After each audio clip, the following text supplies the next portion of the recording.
Do'stlar, shunday odamlar borligini bilib qo'ying va ular qilgan xatolarni takrorlamang. Tavakkal Husanboy. Men 17-iyun kuni Yo'lotoydan velosiped oldim. Biz elektrovellarni arendaga beramiz, arzon narxlarda chiqarib beramiz, ularga yordam beramiz, bo'lib to'lashgan har xil sharoitlar yaratib beramiz. Men Asalman Nilufar bo'lib to'lashga elektromobil velosiped oldim. 6 oy mobaynida. Lekin aksariyat odamlar bor, bizdan elektrovellarni olishyapti, lekin o'zligisi yo'qolib qolishyapti. Assalomu alaykum. Veltaydan 6 oyga bo'lib to'lashga elektron velosiped oldim. Telegramni udalgan akkaunt beraveradi, sim kartasini o'chirib yuboradi, kuydirib tashlaydi. Ularni qidirib topish juda qiyin bo'ladi. Mana men Sopol Sharifboy.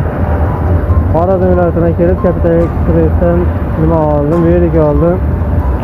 Shartnoma asosida mana velik. Assalomu alaykum. Mana velikni shunday holatda oldim men.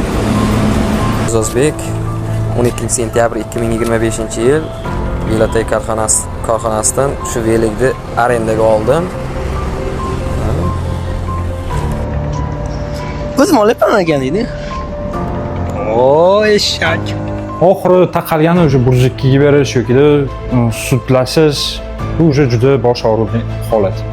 Shunaqa mashinniklarni qolganlarga bo'lgan ishonchim o'lib boryapti. Sizlar ham bunaqa xatolarni takrorlab yurmanglar.